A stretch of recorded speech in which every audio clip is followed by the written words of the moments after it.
গল্প তোমায় ঘিরে শূন্যস্থান। লেখিকা অনামিকা আহমেদ। ছেলেদের গায়ে ঢলে পড়ার স্বভাব এখনো যায়নি দেখছি। তা আজ পর্যন্ত অনেক ছেলের সাথে রাত কাটিয়েছিস নিশ্চয়ই। অবশ্য তোর মতো সস্তা রাস্তার মেয়েরা এভাবেই নিজের পেট চালায়। নিজের সম্পর্কে এমন কুরুচিপূর্ণ মন্তব্য শুনেও মুখে কিছু বলে না কুঞ্জ। কোন মানুষটাকে বলবে সে? যে মানুষটা তাকে বিয়ের রাতেই ছেড়ে পাড়ি জমিয়েছিল বিদেশে তাকে। এই 2 বছরে যে একটা বারের জন্য তার খোঁজ খবর নেয়নি, সে বেঁচে আছে নাকি মারা গেছে এ ব্যাপারে যার বিন্দুমাত্র মাথা ব্যথা নেই তার কাছ থেকে এর চেয়ে ভালো ব্যবহার কুঞ্জ আশা করে না। নিরবিচ্ছিন্ন নীরবতার মাঝে কেবল এক টুকরো তাচ্ছিল্যের হাসি হেসে কুঞ্জ সেখান থেকে চলে যায়। তন্ময়ের সামনে থাকলে হয়তো সকলের সামনে তাকে আরো জঘন্যভাবে অপমানিত হতে হবে। আজ প্রায় 2 বছর পর দেশে ফিরেছে হোসেন পরিবারের বড় ছেলে রাফিউল হোসেন তন্ময়। হোসেন পরিবারে আজ যেন আনন্দের ছোঁয়া লেগেছে। কতদিন পর নিজের ছেলেকে চোখের সামনে দেখার সুখ রাহেলা হোসেনকে পাগল করে তুলছে। 2 বছর আগে এক অলক্ষিণীর জন্য রাহেলা তার ছেলেকে নিজের থেকে দূরে পাঠিয়ে দিয়েছিল। আজ তার দীর্ঘ অপেক্ষার অবসান হয়েছে। এত সব আয়োজন, জাঁকজমকপূর্ণ অনুষ্ঠানের মাঝে বাড়ির এক পরিত্যক্ত বস্তুতে পরিণত হয়েছে কুঞ্জ। সকাল থেকেই নিজেকে ঘরে বন্ধ করে রেখেছে সে। কেন জানি তার সেই মানুষটার মুখোমুখি হতে ইচ্ছে করছে না তার পানে একবারের জন্য চেয়ে থাকতে। ভালো তো সে তাকে কম বাসেনি, কিন্তু সেই ভালোবাসাকে পা দিয়ে মারিয়ে সে তো ঠিকই তাকে ছেড়ে চলে গেছে, নিজেকে প্রতিষ্ঠিত করেছে।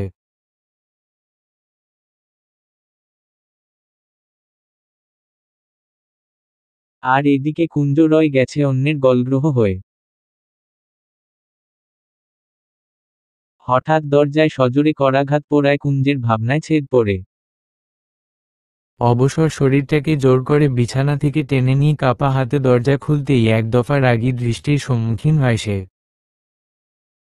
তার সামনে দাঁড়িয়ে থাকা গোলগাল ফর্সা মহিলা কুঞ্জকে উদ্দেশ্য করে কড়া কণ্ঠে বলে, পটের বিবি হয়েছিস, মহারানী সেজেছিস, সকাল থেকে দৌড় দিয়ে তিনি পালঙ্কে শুয়ে আরাম করবেন আর আমরা খেটে খেতে মরব। আমরাই যদি সব কাজ করি, তাহলে দিনে 3 বেলা ভাত গিলিয়ে তোকে পুষি কেন বাসায়? রান্নাঘরে যা তাড়াতাড়ি, আমার যেন দ্বিতীয়বার তোকে বলতে না হয়। এই বলে মহিলাটি চলে যেতে নিলে কি যেন একটা মনে পড়ায় আবার পিছন ফিরে তাকায়। কুঞ্জ তখনও মুখ নিচু করে মূর্তির মতো দাঁড়িয়ে আছে। চোখ দুটো শুকনা, মুখ আবেগহীন। আর কতই বা কাঁদবে সে, জন্মের পর থেকে এই অশ্রুই তার চিরসঙ্গী। মা বাপ মরা মেয়ের জীবন আর কতই বা ভালো হতে পারে। আর শোন, ভুলেও তন্ময়ের সামনে যাওয়ার সাহস করবি না। যদি দেখি তুই আমার মেয়ের কপাল পোড়ানোর চেষ্টা করেছিস তাহলে তোকে আমি কেটে 32 টুকরা করে পানিতে ফেলে দিয়ে আসব। বিশ্বাস নেই? মায়ের মতোই তো রূপ পেয়েছিস। রূপ দেখিয়ে তন্ময়ের মন গলানোর চেষ্টা করবি না, এর তো কোনো নিশ্চয়তা নেই। এবারেই রাত্রির সাথে তন্ময়ের বিয়েটা দিয়ে দিব আমি। কুঞ্জের চোখ বেয়ে নীরবে এক ফোঁটা পানি গড়িয়ে পড়ে। তার ভাবতেও খারাপ লাগছে তার নিজের চাচি নিজের মেয়ের জন্য তার এত বড় ক্ষতি করতে চাইছে। কুঞ্জ মাথায় বড় করে একটা ঘোমটা টেনে তার চাচিকে পাশ কাটিয়ে নিচে চলে যায়। ভাব দেখে বাঁচি না। এতিম মেয়ের আবার দেমাগ। এই মাগীকে তন্ময়ের কাছে ঘেঁষতে দেওয়া যাবে না। পুরুষ মানুষের মন, সুন্দরী বউকে দেখে কখন মন গলে যায় কে জানে। কুঞ্জ মাথা নিচু করে সিঁড়ি দিয়ে নামছিল তার সামনের মানুষটাকে সে খেয়াল করেনি। ফলে তন্ময়ের সাথে ধাক্কা লাগায় কুঞ্জ দূরে ছিটকে পড়ে। ভদ্রতার খাতিরে তন্ময় একবারের জন্যও তার দিকে সাহায্যের হাত বাড়িয়ে দেয়নি, বরং চরম অপমান করতে সে ভুলেনি। ছোট থেকেই কুঞ্জ তার চোখের বিষ, যত তাকে দেখে ততই যেন তার রাগের পরিমাণ বেড়ে যায়। বাড়িতে আজ প্রচুর মানুষের আগমন ঘটেছে। কুঞ্জ নিচে এসে এত মানুষ দেখে কিছুটা ভড়কে যায়। মন চাইছিল আবারও ঘরে ফিরে যেতে, কিন্তু সেটা করলে আজ চাচি নিশ্চয়ই একটা কুরুক্ষেত্র বাঁধাবে। তাই মনেকে শক্ত করে সে রান্নাঘরের দিকে পা বাড়ায়। কাজ করার সময় নিজের পিছনে কারো অস্তিত্ব অনুভব করায় কুঞ্জ পিছনে ফিরে তাকায়। কিন্তু তার আগেই কেউ তাকে পিছন থেকে জড়িয়ে ধরে। তার পিছনে থাকা মানুষটাকে সেটা আন্দাজ করতে পেরে কুঞ্জের মুখে একটু হাসি ফুটে ওঠে। আজ টিউশনি নেই রিমি? না আপু, আজকে এতদিন পর ভাইয়া বাসায় ফিরেছে, আজ কি টিউশনিতে যাওয়া উচিত বলো? রিমির মুখে তন্ময়ের কথা শুনতেই কুঞ্জের মুখে কালো হয়ে যায়। মৌনতা বজায় রেখে একমনে হাতের কাজ সারতে থাকে সে। নিজের ভুলের জন্য রিমি জিহ্বায় কামড় দেয়। মনে মনে নিজেকে খানিক গালি দিতে একটু হেসে বলে, ভাবি না মানে আপু কিছু খেয়েছ সকাল থেকে? রিমির কথা শুনে কুঞ্জ স্তব্ধ হয়ে যায়। এই বাড়িতে একমাত্র রিমি তার খোঁজ খবর নেয়। বাড়িতে থাকলে তাকে না খাইয়ে সে কখনোই খায় না। এমন ননদ কতজনের কপালে জোটে। কুঞ্জ আনন্দের অশ্রু চোখে রিমির দিকে তাকিয়ে বলে, আমি পরে খেয়ে নিব, হাতের কাজগুলো সেরে নেই আগে। না না, আগে খেয়ে নাও। মুখ দেখে তো মনে হচ্ছে রাতেও খাবার জুটেনি। দাঁড়াও আমি খাবার বেড়ে আনি। রিমি প্লেটে করে কিছু খাবার নিয়ে আসে কুঞ্জের জন্য। রিমির জোড়াজুড়িতে কুঞ্জ কাজ ফেলে রান্নাঘরের মেঝেতে বসে খেতে শুরু করে। কুঞ্জ সবে মাত্র এক লোকমা খাবার মুখে তুলেছিল, ঠিক তখনই কেউ তার চুলের মুঠি শক্ত করে ধরে তাকে দাঁড়া করায়। তার সামনে থেকে খাবার কেড়ে নিয়ে তার গালে এক থাপ্পড় বসিয়ে বলে, রাজ্যের কাজ ফেলে মাগি খেতে বসেছে, আর তোর সাহস কি করে হলো নিচে নামার? আমার ছেলেকে আবারও তুই কেড়ে নিতে চাস? নিজের মা বাবাকে খেয়েছিস, এখন আমার ছেলেটাকেও খেতে চাচ্ছিস? আজ তোকে আমি এই বাড়ি থেকে তাড়িয়ে ছাড়ব হতভাগী। শাশুড়ির হাত থেকে নিজের চুল ছাড়ানোর আপ্রাণ চেষ্টা করছে কুঞ্জ। মাথার সবগুলো চুলে টান পড়ায় প্রাণটা যেন বের হয়ে যাচ্ছে তার। চোখ বেয়ে অনবরত গড়িয়ে পড়ছে তার মূল্যহীন অশ্রু, কিন্তু মেয়ের সমতুল্য আরেকটা মেয়ের চোখের পানি দেখেও যেন মনে গলেনি রাহেলার। সময়ের সাথে তার অত্যাচার আর চিৎকারের মাত্রা বেড়েই চলেছে। এক পর্যায়ে রাহেলার চিৎকার শুনে বাড়ির সকলে সেখানে উপস্থিত হয়। রিমি কয়েকবার চেষ্টা করেও নিজের মাকে কুঞ্জের কাছ থেকে সরাতে পারেনি। বাধ্য হয়ে শেষে তন্ময় এসে নিজের মাকে সরিয়ে নেয়। কুঞ্জ কাঁদতে কাঁদতে মেঝেতে বসে পড়ে। এদিকে রাহেলা এখনো মুখে কুঞ্জকে মনের স্বাদ মিটিয়ে গালাগাল করেই চলেছে। তন্ময় মায়ের এমন কর্মকাণ্ডের ভীষণই বিরক্ত হয়। ছোট থেকেই অশান্তি, রাগারাগি, চিৎকার তার পছন্দ নয়। তবুও রেহালা কারণে অকারণে বাড়ি মাথায় তুলে এসব থেকে বাঁচতেই সে পাড়ি জমিয়েছিল বিদেশে।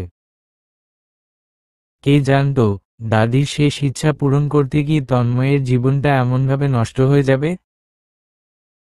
যাকে সে জীবনে কখনো সহ্য করতে পারত না, তাকেই নিজের স্ত্রী হিসেবে স্বীকার করতে হবে।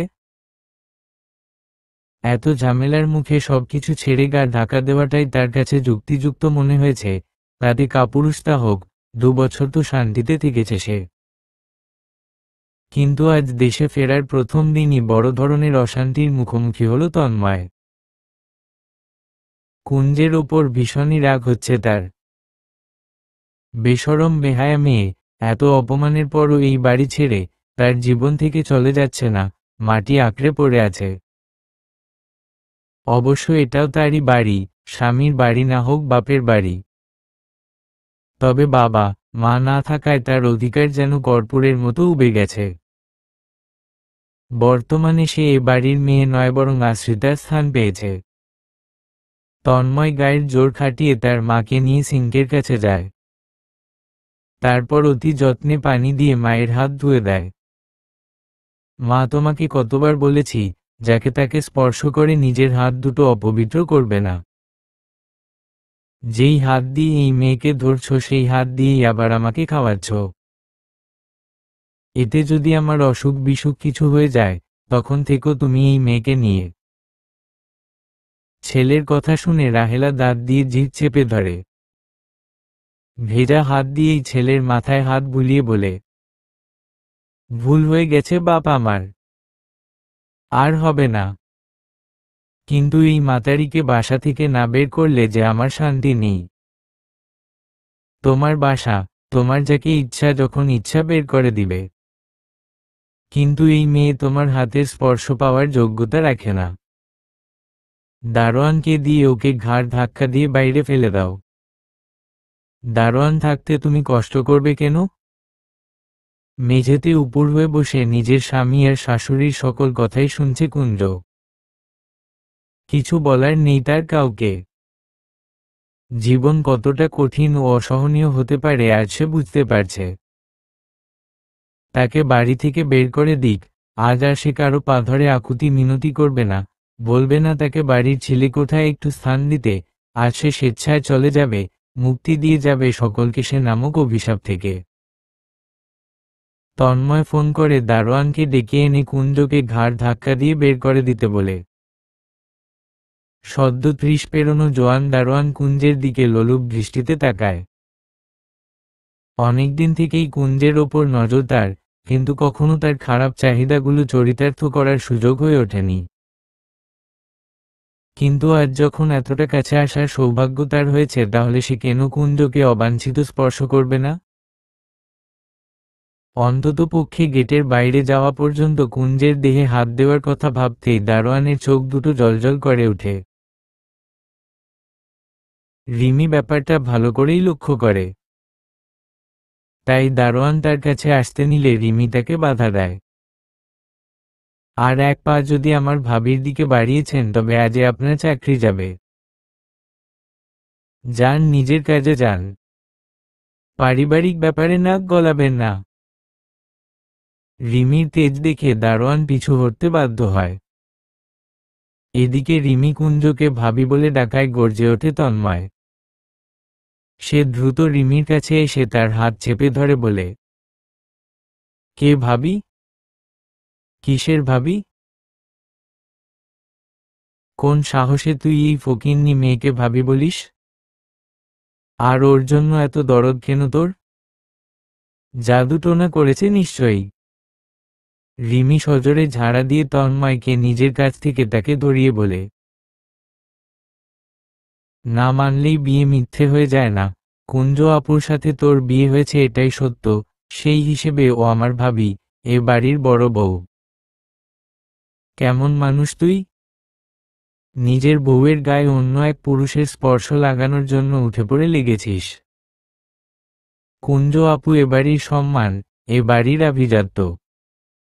স্ত্রী হিসেবে না হয় মানুষ হিসেবে একটু মর্যাদা দে ওকে।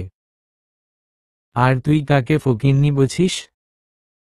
ওকে তোরা সকলে মিলে ফকিন্নি বানিয়েছিস, তোদের জন্য আজ আপু পথের ভিখারি। তোরা মা ছেলে মিলে ষড়যন্ত্র করে ওর সব সম্পত্তি হাতিয়েছিস।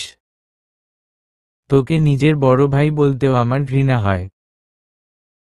রিমির অগ্নিঝরা কণ্ঠে তন্ময় চুপ হয়ে গেলেও দমে না কুঞ্জের মোঝো চাচি রেখা।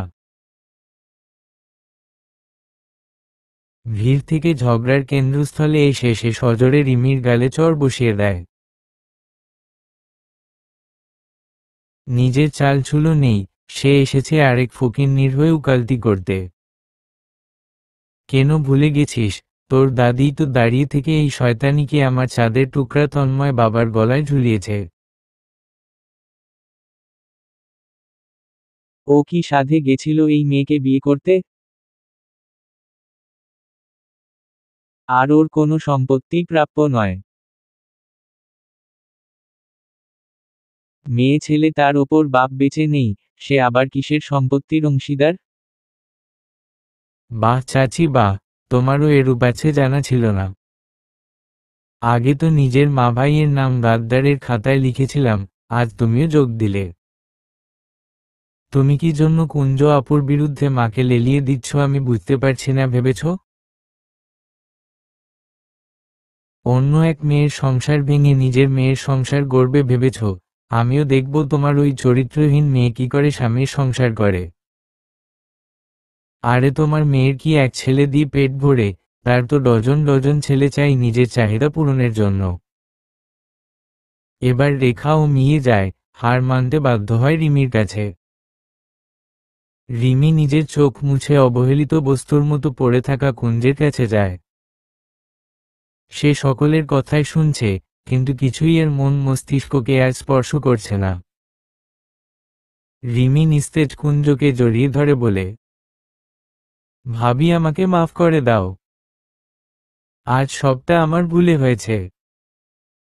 আমি ভুলে গেছিলাম যে এ বাড়ির সকল মানুষ আসলে মানুষ রূপী জানোয়ার এক একটা। তুমি আমার সাথে থাকবে, আমার হোস্টেলে। টিউশনি করে যে টাকা পাই তাতে অনায়াসে দুজনের পেট চলে যাবে। কারো দয়ায় তোমায় থাকতে হবে না। আমি আর তুমি থাকবো শুধু। উঠো চলো জামা কাপড় গুছিয়ে নাও। কুঞ্জ যেন পাথরে পরিণত হয়েছে। দেহের অবশিষ্ট যত সামান্য শক্তি দিয়ে রিমিকে নিজের কাছ থেকে সরিয়ে দেয়। শক্ত দৃষ্টিতে রিমির চোখে চোখ রেখে বলে, আজ আমাকে আটকিও না বোন, আমাকে যেতে দাও। আমি কারো অশান্তির মূল হয়ে থাকতে চাই না আর পরজীবীর মতো জীবন কাটাতে। একটু মুক্ত বাতাসে শ্বাস নিতে চাই। কিন্তু ভাবি, এই শহরে তুমি কোথায় যাবে? তুমি তো কাউকে চিনো না। না চিনি, চিনে নিব। আল্লাহ আমার নিশ্চয়ই একটা ব্যবস্থা করবেন।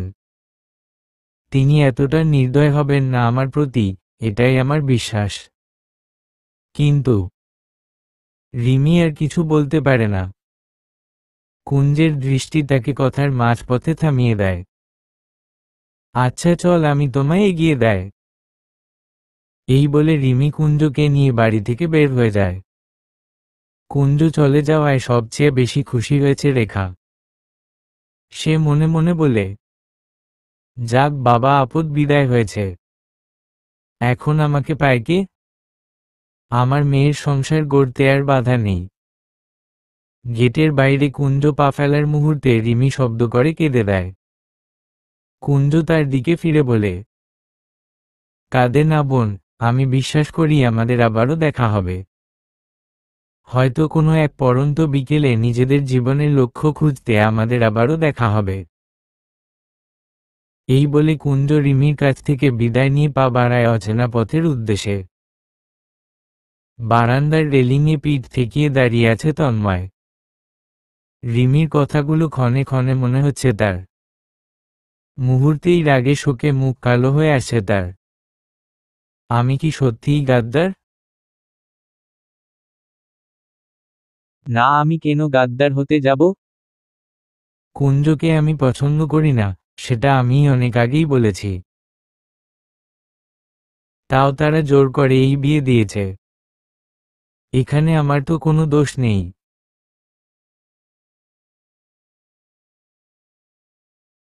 তবে কি আজ বেশি করে ফেললাম? এভাবে ওকে তাড়িয়ে না দিলেও তো পারতাম। এই শহরে একা একটা মেয়ে কি করে থাকবে? যদি কোনো বিপদ আপদ হয়? ধুর কি ভাবছি আমি এগুলো? বাড়ি থেকে বের হয়ে ওর জন্য ভালোই হয়েছে, এখন ও খোলামেলা জিনায় জড়াতে পারবে। আর আমারই বা ওকে নিয়ে এত চিন্তার কি আছে?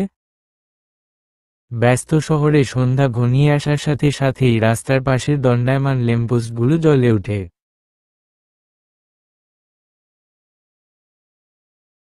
এই আলো হয়তো কারো জন্য চলার পথে ফেলে আসা অবহেলিত বস্তু মাত্র, আবার কারো কারো জন্য আধারের গুমোট আবহাওয়ায় একটুখানি স্বস্তির আশ্বাস।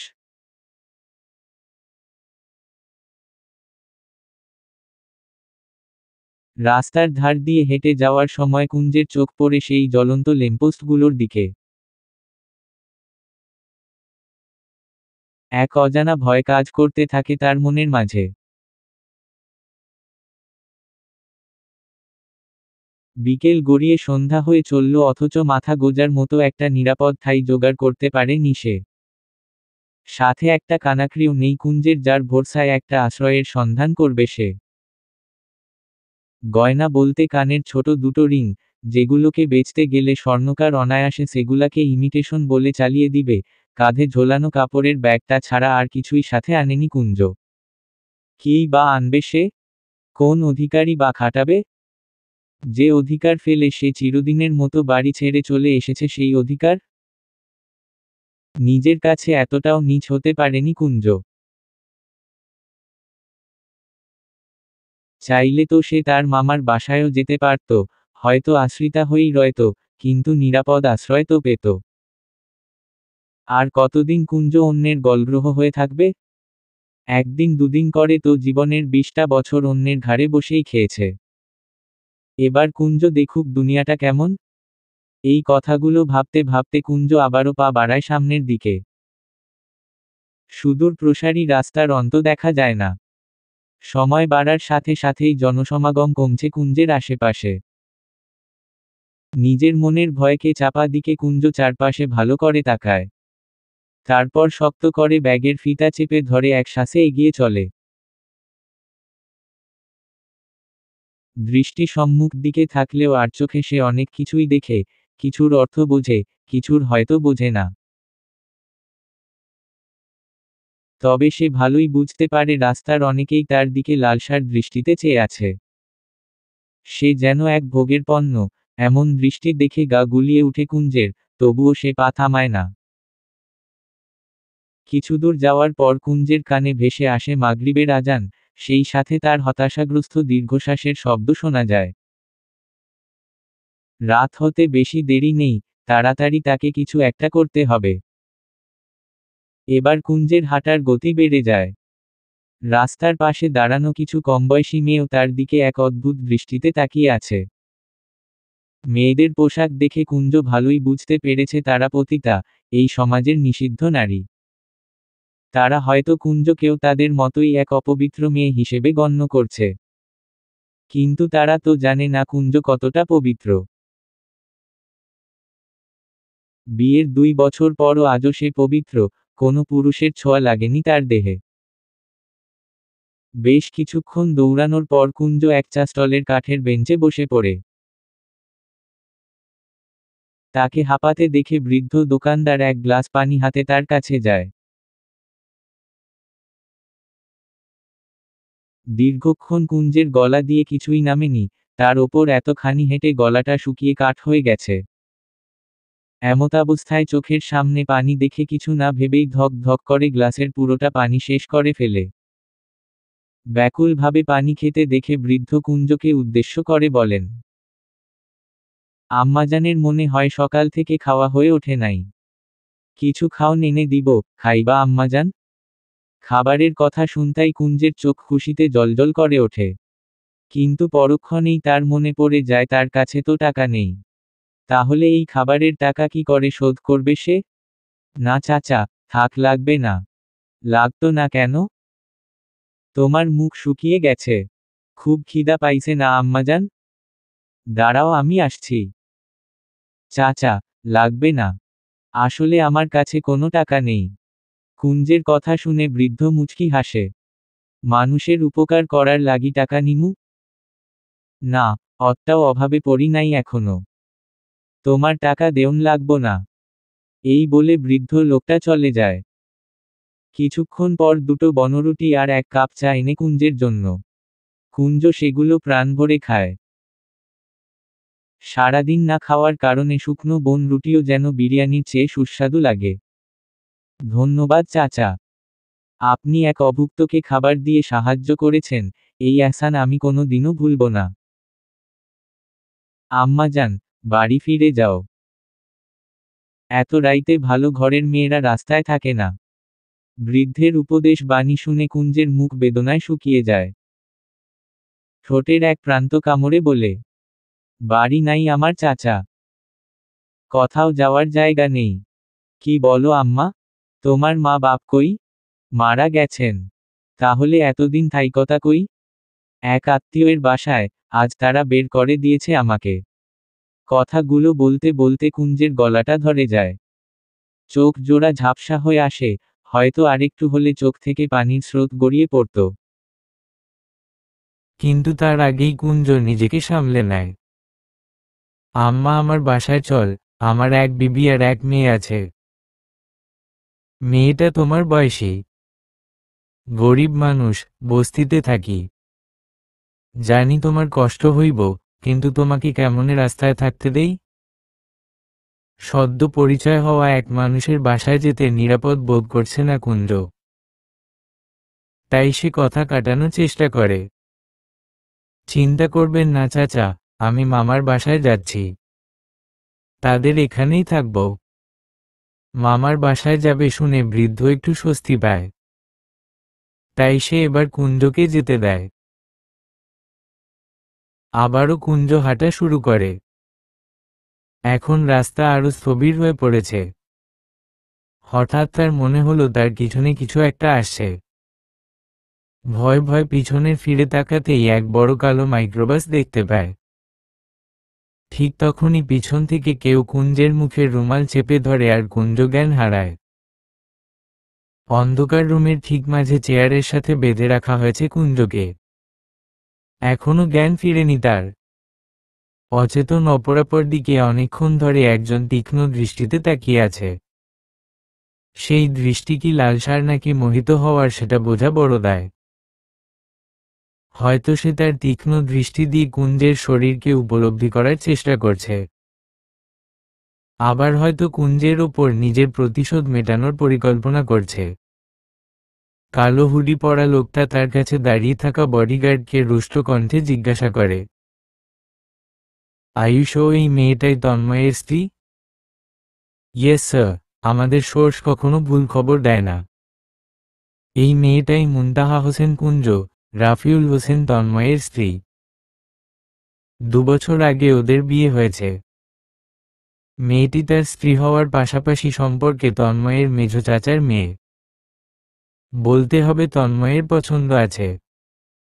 বিদেশে এত সাদা চামড়ার মেয়ে থাকতেও একটা বাঙালি মেয়েকে বিয়ে করেছে, সুন্দরী দেখেই বিয়ে করেছে।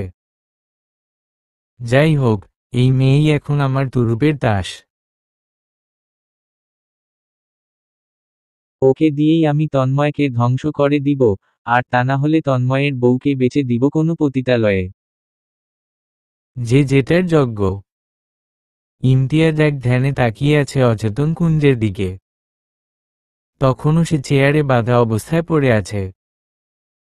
চোখে মুখে ক্লান্তির ছাপ স্পষ্ট, কিন্তু এসব কিছুকে ছাপিয়ে তার সৌন্দর্যে বারবার আকৃষ্ট হচ্ছে ইমতিয়াজ।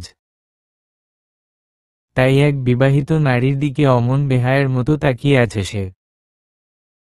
ইমতিয়াজ বড়ই নির্দয়, তা না হলে দয়ার বশে হলেও মেয়েটাকে সে চেয়ারে বেঁধে না রেখে বিছানায় শুয়ে দিত। কিন্তু আজ তার মনে দয়ার আগমনের সময় নেই। মেয়েটাকে এখানে আনার পর থেকে ইমতিয়াজ কি যেন খুঁজে চলেছে মেয়েটার চেহারায়।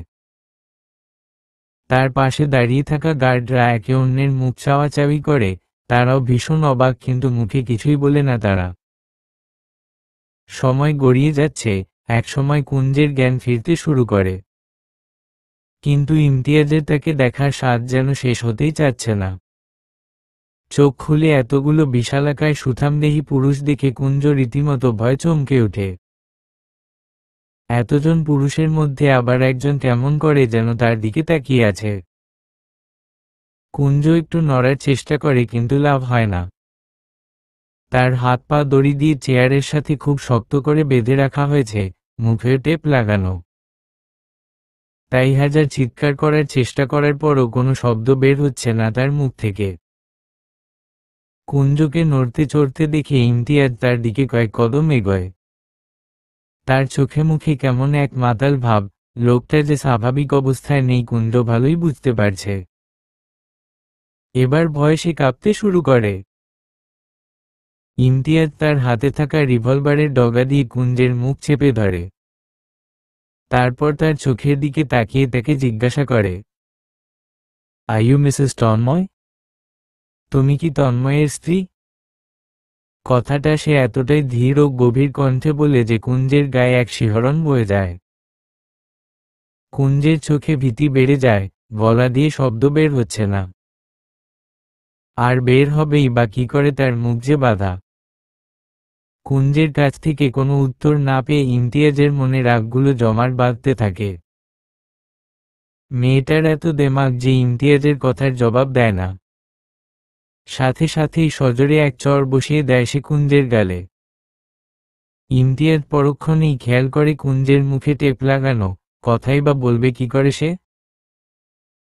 নিজের বোকামোকে ঢাকতে ইমতিয়াজ এক টানে কুঞ্জের মুখ থেকে টেপ সরিয়ে বলে, টেপ লাগানো তো কি হয়েছে, মাথা নাড়িয়েও তো উত্তর দেওয়া যায়। সব সময় মুখে কথা বলতে হবে এমন তো নয়। এদিকে পুরুষালী শক্তির একটুখানি ছোঁয়া পেয়ে কুঞ্জ চোখে সর্ষে ফুল দেখছে, কানটা ভোভো শুরু করেছে। কিন্তু তাও সে মুখ বুজে আছে, ইমতিয়াজের দিকে তাকানোরও সাহস হচ্ছে না। এখন বলো মেয়ে, তন্ময় কি তোমার সুকল্ড হাজবেন্ড? কুঞ্জ কিছু না ভেবেই বলে, জি। কাপা কণ্ঠে। কুঞ্জের উত্তর শুনে ইমতিয়াজের মুখে বাঁকা হাসি দেখা গেলেও মনের মাঝে এক অশান্তি কাজ করছে, যার আগাগোড়া সেও বুঝতে পারছে না। মেয়েটার ওপর ভীষণ রাগ হচ্ছে, এত কম বয়সে কেউ বিয়ে করে?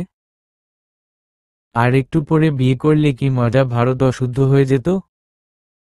ইমতিয়াজ উঠে দাঁড়ায়, পকেটে হাত গুজে ভাবলেস ভঙ্গিতে বলে, ওকে খাইয়ে আমার রুমে পাঠাও, পেট থেকে কথা বের করতে হবে। আর না বললে 424 ভিয়ের ইলেকট্রিক শক দিব আমি। মানে স্যার বাসায় কোনো খাবার নেই? কি বলতে চাও তুমি জিহাদ? আমি কি এতটাই ফকির হয়ে গেছি যে আমার বাসায় খাবার থাকবে না? না মানে স্যার, আজকে কুক আসেনি, ওর শরীর খারাপ। তাই সকাল থেকে রান্নাও হয়নি, আপনি বললে হোটেল থেকে। What nonsense! তুমি জানো না যে আমি বাইরের খাবার খাই না, যত সব পোড়া তেলের খাবার। আমি কিছু শুনতে চাই না, পারলে তুমি রান্না করো। কিন্তু স্যার আমি তো রান্না পারি না। ইমতিয়াজ জিহাদ নামের লোকটাকে ধমকিয়ে চলেছে। কুঞ্জ এতক্ষণ চুপ করে সব শুনছিল, এবার সে বলে উঠে, আমি রান্না করতে পারি, আপনি অনুমতি দিলে রান্না করব। ইমতিয়াজ কুঞ্জের দিকে তাকিয়ে অবাক হয়। বিষ মিশিয়ে মারার প্ল্যান করছো নাকি মেয়ে আমায়? কুঞ্জ হালকা হাসে। এতটা দুঃসাহস বোধহয় আমার হবে না, তবে এর প্রমাণ পেলে না হয় সেই বিষে আমাকেই বিষাক্ত করবেন। যা মন চায় করো, আমার খাবার পেলেই হলো। এই বলে ইমতিয়াজ চলে যায়। তন্ময় ঘরময় হেঁটে বেড়াচ্ছে। কুঞ্জের কোনো খোঁজ সে পাচ্ছে না। এই অস্থিরতা কাটাতে সে বারান্দায় যায় একটুখানি খোলা হাওয়ার জন্য। মনটা ভীষণই খারাপ তার, যে স্ত্রীকে সে 2 বছর আগে ফেলে যেতে দ্বিধা করেনি, আজ তাকে নিয়েই এত চিন্তা। নিজেকে নিজে প্রশ্ন করে কিন্তু উত্তর পায় না। সে শুধু জানে কুঞ্জকে খুঁজে বের করতে হবে। রাগের বশে সে যা করেছে তার প্রায়শ্চিত্ত করতে হবে। রেলিংয়ে মাথা ঠেকিয়ে দাঁড়িয়ে থাকার সময় কারো হাতের স্পর্শে তন্ময় চমকে ওঠে। পিছন ঘুরে দেখে তার মা রাহেলা দাঁড়িয়ে আছে। মা তুমি এখনো ঘুমাওনি? তুই কেন ঘুমাসনি? ওই অলক্ষীর জন্য এত চিন্তা কেন করছিস? মরুক সে পচে গলে। নর্দমার কীট একটা। দেখ গিয়ে এতক্ষণে কয়েকটা নাওর জুটিয়ে ফেলেছে। কি দেমাগ, বাড়ি থেকে কিভাবে বের হয়ে গেল? তুই ওর জন্য এত চিন্তা করিস না বাবা। ঘুমিয়ে পড়, রাত হয়েছে। তন্ময় আর কিছু বলল না। চুপ করে গিয়ে বিছানায় গা এলিয়ে দিল। ছোট থেকে যতবার সে কুঞ্জের সাথে মিশতে গিয়েছে, কুঞ্জের খেলার সাথী হতে চেয়েছে, ততবার তার মা তার মন বিষিয়ে দিয়েছে। কুঞ্জের প্রতি তার বিরূপ মনোভাবের প্রধান কারণ তার মা। তন্ময় চোখ বুজে থাকলেও কুঞ্জের কথা তার মাথা থেকে বের হয় না। তাড়াতাড়ি যেন পাই তোকে কুঞ্জ। ভুল হয়েছে আমার, ক্ষমা করে দিস। ইমতিয়াজ খাবার টেবিলে বসে আছে, তার চারপাশে কালো পোশাকের গার্ডরা দাঁড়ানো। কুঞ্জ কাপা হাতে তার রান্না করা খাবারের ডিশগুলো রাখছে টেবিলে। এসব শেষে সে ইমতিয়াজের সামনে এক প্লেট সাজানো গোছানো খাবার রাখে। ইমতিয়াজ ভরাট চোখে প্লেটের দিকে তাকায়। ক্ষুধায় তার চুল ছিঁড়ার অবস্থা, কিন্তু তাও মুখে ঠাট বজায় রেখেছে যেন তার কিছুই হয়নি। চোখের সামনে এক প্লেট কাচ্চি আর রোস্ট দেখে তার তো ঝাঁপিয়ে পড়ে খেতে ইচ্ছা করছে। কিন্তু তাও ইংরেজদের মতো এক চামচ বিরিয়ানি তুলে মুখে দেয় সে। এদিকে কুঞ্জ তো আল্লাহর নাম জপছে, সে বুঝতে পেরেছে ইমতিয়াজের খাবার পছন্দ হলেই কেবল তার জীবনী শক্তি আর কয়েকদিন বাড়তে পারে। কুঞ্জের রান্না ভালো, ইমতিয়াজের পছন্দও হয়। এক গাল খাবার চিবাতে চিবাতে সে বলে, খাওয়ার যোগ্য, এখন থেকে তুমি রান্না করবে। জিহাদ, মেয়েদের বাদ দিয়ে দাও, এখন থেকে এই মেয়েটাই আমাদের শেফ। এখানে থাকা খাওয়ার বিনিময়ে ঘরের সব কাজ একা তোমাকে করতে হবে। কুঞ্জ একবার চোখের মনি ঘুরিয়ে পুরো রুমটার দিকে তাকায়। এর চেয়েও বড় রুম আছে এই বাড়িতে, এসব পরিষ্কার করতে যে তার সারাটা দিন সময় লাগবে সেটা তার ভালোই আন্দাজ হয়। তবু কুঞ্জের মনে দুঃখ নেই, সে এমন কাজ আগেও করেছে। তবে এই বাড়িতে কাজের সাথে সে অপমান ফ্রি পাবে না। Okay sir. কুঞ্জ হাসি মুখে মাথা ঝুঁকিয়ে ইমতিয়াজের কথায় সায় দেয়। ইমতিয়াজ তখন এক দৃষ্টিতে কাচের গ্লাসের দিকে চেয়েছিল, গ্লাসে কুঞ্জের প্রতিচ্ছবি পড়ছিল। সবার সামনে কুঞ্জের দিকে তাকিয়ে থাকলো, শেষমেশ তারই মান সম্মান যাবে, তাই এই অভিনব পদ্ধতি। কুঞ্জ আজ সারা বাড়ি পরিষ্কার করেছে। মেয়েগুলোকে কাজে ভীষণই ফাঁকি দিত, তা আজ সে বুঝেছে হাড়ে হাড়ে। সারা শরীর যেন ব্যথায় কাবু হয়ে পড়ছে, জ্বরও লাগছে। ইমতিয়াজ এখনো বাড়ি ফিরেনি, তাই একটু বিশ্রাম নিতে ক্ষতি নেই। রান্না তো করাই আছে, শুধু একটু গরম করে নিলেই হবে। এসব ভাবতে ভাবতে কুঞ্জ বিছানায় গা এলিয়ে দেয়। তার জন্য যে রুম বরাদ্দ ছিল সেটা কোনো রাজকন্যার ঘরের চেয়ে কম নয়। সফেদ রুম, বিছানা, বিশালাকায় বারান্দা, আধুনিকতার ছোঁয়া সবখানে। কুঞ্জকে যখন প্রথম এ রুমে আনা হয়েছিল, তখন সে কিছুক্ষণ চোখ বড় বড় করে তাকিয়েছিল আশেপাশে। এই রুমটা তার? ভাবতে গা শিউরে উঠেছিল। তুলতুলে নরম বিছানায় ক্লান্তি ভরা দুচোখে ঘুম ঝাঁপিয়ে পড়তে বেশি সময় লাগেনি। ঘুমটা এতটাই তীব্র ছিল যে ইমতিয়াজ বাড়ি ফেরার পরও তার ঘুম ভাঙল না। ইমতিয়াজ ড্রয়িং রুমে দাঁড়িয়ে কয়েকবার কুঞ্জ কুঞ্জ বলে ডেকেছে, কিন্তু সাড়া পায়নি। তারপর সে হন্তদন্ত হয়ে কুঞ্জকে খুঁজতে থাকে। বাড়ির প্রতিটা রুম খোঁজা শেষে যখন সে কুঞ্জের রুমের সামনে দাঁড়ায় তখন যেন সে চিন্তামুক্ত হয়। কুঞ্জ পালিয়ে যেতে পারে এমন একটা ভয় বারবার তার মনে হানা দিচ্ছিল। তাই অফিসের কাজে মন না বসায় সোজা বাড়ি এসে পড়ে ইমতিয়াজ। কুঞ্জ যেন পালানোর কথা ভাবতে না পারে, তাই ঘরের সকল কাজ তার জন্য বরাদ্দ করেছে সে। শূন্য মস্তিষ্ক শয়তানের আখড়া, তাই হয়তো ইমতিয়াজের এমন ভাবনা। ঘুমন্ত কুঞ্জকে ইমতিয়াজের চোখে ভীষণই নিষ্পাপ লাগে। ধীর পায়ে কুঞ্জের বিছানার দিকে এগিয়ে তার সামনে হাঁটু গেড়ে বসে। কুঞ্জের মুখের ওপর কতগুলো চুল এলোমেলো হয়ে পড়ে আছে। ইমতিয়াজ সেগুলোকে কানের পিছনে গুজে দেয়।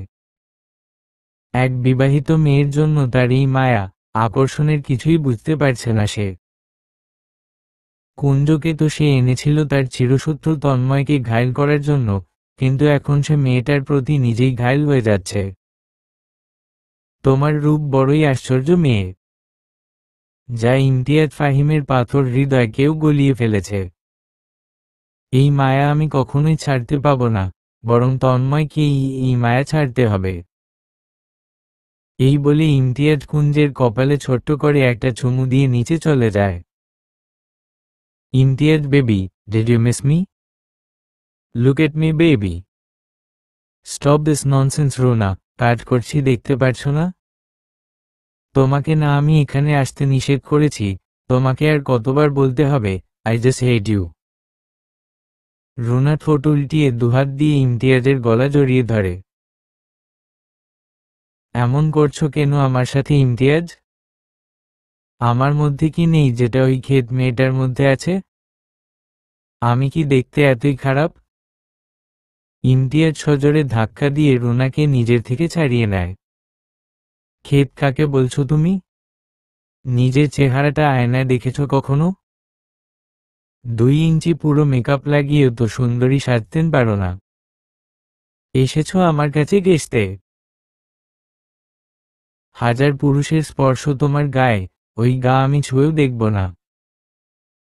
Just get lost. রুনা ইমতিয়াজের কথায় ভীষণ রেগে যায়। রাগে গজগজ করতে করতে বলে, আমি তো শুনেছি ওই মেয়েটা বিবাহিত। তাহলে ওর শরীরেও তো অন্য পুরুষের ছোঁয়া আছে। তাও কেন ওই মেয়েটা ইমতিয়াজকে পাগল করলো? আর একটা বিবাহিত মেয়েকে তুমি তার স্বামীর কাছ থেকে আলাদা করে রেখেছ কোন অধিকারে? নিজের কৃতদাসী বানানোর জন্য? রাত তখন প্রায় 1:20 বাইরে মুষলধারে বৃষ্টি হচ্ছে। বৃষ্টির শব্দ এতটাই তীব্র যে নিজের শ্বাস প্রশ্বাসের শব্দ পর্যন্ত কানে আসে না। সেই সাথে আছে গগনবিদারী বিদ্যুৎ চমকানোর আওয়াজ আর লোডশেডিং। একটা মোমবাতি জ্বালিয়ে অন্ধকার ড্রয়িং রুমে বসে ইমতিয়াজের জন্য অপেক্ষা করছে কুঞ্জ। ইমতিয়াজ সেই দুপুরে বাসা থেকে বের হয়েছিল, কিন্তু এখনো বাড়ি আসার নাম নেই। কুঞ্জ রাত 10টার দিকে তাকে কল করেছিল, কিন্তু কল রিসিভ হয়নি। এদিকে ঘুমের ভারে নুয়ে যাচ্ছে কুঞ্জের চোখের 2 পাতা, তবুও গালে হাত দিয়ে পিঠ সোজা করে সে অপেক্ষা করতে থাকে তার মালিকের জন্য। কুঞ্জ এবার ঘুমে দুলতে শুরু করেছে। সারাদিনের খাটাখাটনির পর একটু বিশ্রাম অতি প্রয়োজনীয় হয়ে পড়েছে তার জন্য। বিরক্তিসূচক চ শব্দ বেরিয়ে আসে তার মুখ থেকে। দেওয়ালে ঝুলে থাকা কাঠের নকশা করা ঘড়িটার দিকে তাকিয়ে সে বুঝতে পারে আর বোধহয় অপেক্ষা করাটা যুক্তিযুক্ত হবে না। উনি মনে হয় আজ আর ফিরবেন না, তাহলে অপেক্ষা করে কি লাভ? যাই একটু জিরিয়ে নেই। যেই ভাবা সেই কাজ। কুঞ্জ মোমবাতি হাতে নিয়ে নিজের রুমের দিকে অগ্রসর হয়। মোমবাতি না নিভিয়েই সে বিছানায় চড়ে বসে, নিরবিচ্ছিন্ন অন্ধকার কুঞ্জের অন্যতম ভয়। সবে মাত্র বিছানায় পিঠটা ঠেকিয়ে চোখ দুটো বন্ধ করেছিল কুঞ্জ, এখনো তার ঘুমের দেশে পাড়ি দেওয়া বাকি। ঠিক তখনই চারপাশের নীরবতাকে ছিন্ন করে দরজায় কারো করাঘাতের শব্দ ভেসে আসে। অতি প্রত্যাশিত শব্দ কানে আসায় কুঞ্জ ধরফরিয়ে বিছানা থেকে নেমে দাঁড়ায়। চটপট আলোটা হাতে নিয়ে কুঞ্জ বাড়ির সদর দরজার দিকে যায়। দরজাটা খুলতেই তার চোখে ভেসে ওঠে পরিচিত এক যুবকের ছবি, ভেজা শার্ট প্যান্ট পরা, চুলগুলো থেকে টপ টপ করে পানি পড়ছে, চোখে মুখে কেমন অদ্ভুত নেশাল ভাব। স্যার কি মদ খেয়েছেন? অচেতন মনে প্রশ্নটার উদয় হলে কুঞ্জ সাথে সাথেই নিজের বোকামির জন্য জিভে কামড় বসায়। মদ, সে তো বড়লোকই করবার। বড়লোক মানেই মদ, টাকা পয়সা ভালো, অথচ মদ স্পর্শ করেনি এমন মানুষের সংখ্যা যে নিতান্তই কম সেটা কুঞ্জ ভালো করেই জানে। ইমতিয়াজ সোজা হয়ে দাঁড়াতে পারছে না। এটা দেখে কুঞ্জ তাকে ধরতে গেলে ইমতিয়াজ তাকে ধাক্কা দিয়ে দূরে সরিয়ে দেয়। স্যার, আপনি হাঁটতে পারছেন না, আসুন আমি আপনাকে রুমে পৌঁছে দেই। আমাকে ছোঁয়ার চেষ্টা করবি না নোংরা মেয়ে। কোন সাহসে ছুতে আসছিস আমাকে? তোর গায়ে অন্য পুরুষের স্পর্শ লাগানো। নিজে অপবিত্র, এখন আমাকেও অপবিত্র করতে চাচ্ছিস? কুঞ্জ ইমতিয়াজের কথার কোনো মানে খুঁজে পায় না। তবুও সে জোর করে ইমতিয়াজকে তার ঘরে পৌঁছে দেয়। তারপর তাড়াতাড়ি করে ইমতিয়াজের রুমের দরজা ভিড়িয়ে রান্নাঘরের দিকে পা বাড়ায় সে। সন্ধ্যা থেকেই বৃষ্টি হচ্ছিল, তাই রাতের খাবার হিসেবে খিচুড়ি আর ইলিশ মাছ ভাজি করেছিল সে। সেগুলোই চুলার আগুনে বসিয়ে গরম করে নেয় সে। খাবারের প্লেট সাজিয়ে কুঞ্জ ভয়ে ভয়ে ইমতিয়াজের দিকে পা বাড়ায়। ইমতিয়াজ হয়তো এতক্ষণে কাপড় বদলে ফেলেছে, কিন্তু রুমে ঢুকে কুঞ্জ অবাক। ইমতিয়াজ সেই ভিজে কাপড় পরেই বিছানায় উপর হয়ে শুয়ে আছে। কুঞ্জকে করবে ভেবে পাচ্ছে না, লোকটাকে এভাবে ফেলেও তো দেওয়া যায় না। ভয়াবহ ঠান্ডা জ্বর বাঁধাবে নির্ঘাত। খাবারের প্লেটটা ড্রেসিং টেবিলের ওপর রেখে কুঞ্জ ইমতিয়াজের কাছে যায়। ইমতিয়াজের পিঠে হাত রাখতেই সে শিউরে উঠে, শরীর বরফের মতো ঠান্ডা হয়ে গেছে। তাও হাত না সরিয়ে সে ডাকতে থাকে, স্যার উঠুন, ভিজে জামা কাপড় বদলে নিন, নয়তো শরীর খারাপ করবে। ইমতিয়াজ শুনল নাকি শুনল না বোঝা যায় না। তবুও সে একটু উঠে মায়া ভরা দৃষ্টিতে কুঞ্জের দিকে তাকায়। আহামরি আবেদনময়ী নয় কুঞ্জ, তবে তাদের চেয়েও হাজার গুণে সুন্দর, পরিপাটি সহজ সরল মেয়ে সে। যে দেখবে সেই মায় পড়ে যাবে গভীরভাবে। ইমতিয়াজও তার ব্যতিক্রম নয়। কুঞ্জ কোনো উপায় না পেয়ে নিজেই ইমতিয়াজের শার্টের বোতামগুলো খুলে দেয়। তারপর ভিজা শার্টটা তার শরীর থেকে আলাদা করে একটা টাওয়েল এনে দেয় ইমতিয়াজের হাতে। না চাইতেও ইমতিয়াজের প্রশস্ত লোমশ বুকের দিকে নজর পড়লে লজ্জায় কুঞ্জের মুখ লাল হয়ে ওঠে। সে এখনো বিবাহিত, পরপুরুষের এমন অর্ধনগ্ন অবস্থা তার অস্বস্তির কারণ হবে, এটাই স্বাভাবিক। আলমারি থেকে এটা শুকনো ট্রাউজার ইমতিয়াজের দিকে এগিয়ে দিই কুঞ্জ বলে, এটা পরে নিন, আমি বাহিরে আছি। এরপর কুঞ্জ চলে যায়। বাইরে কিছুক্ষণ দাঁড়িয়ে থেকে ভিতরে গেলে দেখতে পায় ইমতিয়াজ ট্রাউজার পরে আবারও বিছানায় শুয়ে পড়েছে। কিন্তু কুঞ্জের ডাকে তার ঘুমে তলিয়ে যাওয়া হয় না। স্যার, একটু খেয়ে নিন, ভালো লাগবে। ইমতিয়াজ উঠে তীক্ষ্ণ দৃষ্টিতে তাকায় কুঞ্জের দিকে। ভয়াবহ দৃষ্টিতে কিছুটা চাহিদার ছাপ, কুঞ্জের চোখ এড়ায় না সেটা। তাড়াতাড়ি কাজ শেষ করে রুম থেকে বাইরে আসতে চাইলে ইমতিয়াজ তাকে ডেকে বলে, খেয়েছ রাতে? না, এদিকে এসো, নিজেও খাও, আমাকে খাইয়ে দাও। আমি আপনাকে খাইয়ে দিব। আমি একটা কথা বারবার বলতে পছন্দ করি না। কুঞ্জ মাথা নিচু করে যায় ইমতিয়াজের কাছে। ইমতিয়াজের নির্লজ্জ দৃষ্টি তাকে চঞ্চল করে তুলছে। মনে মনে নিজেকে স্থির করে সে খাইয়ে দিতে থাকে ইমতিয়াজকে। একসময় দুজনের খাওয়ার পালা মিটে গেলে কুঞ্জ ইমতিয়াজের মুখ মুছে দেয়। কিন্তু চলে যাওয়ার জন্য এক পা বাড়ানোর আগেই সে ইমতিয়াজের উদাম বুকে পতিত হয়। মুখ তুলে চাইতেন ইমতিয়াজের সেই দৃষ্টির সাথে তার চোখাচোখি হয় গভীরভাবে। কুঞ্জের চোখেও একটা ভাব চলে এসেছে। তাকেও এক নিষিদ্ধ আকাঙ্ক্ষা একটু একটু করে গ্রাস করতে থাকে। বৃষ্টি থেমে নেই, বরং বেড়েই চলেছে। ঠান্ডা আবহাওয়া, নিঃসন্দেহে বিবাহিত দম্পতির জন্য এক রোমান্টিক সময়। এই সময়ে তারা নিজেদের মধ্যকার সকল রাগ অভিমান ভুলে মিলেমিশে একাকার হয়ে যায়, নিজেদের ঠাঁই দেয় একে অপরের আশ্রয়স্থলে। ইমতিয়াজ, কুঞ্জ দুজনের মধ্যেও হয়তো একই বিষয় কাজ করছে।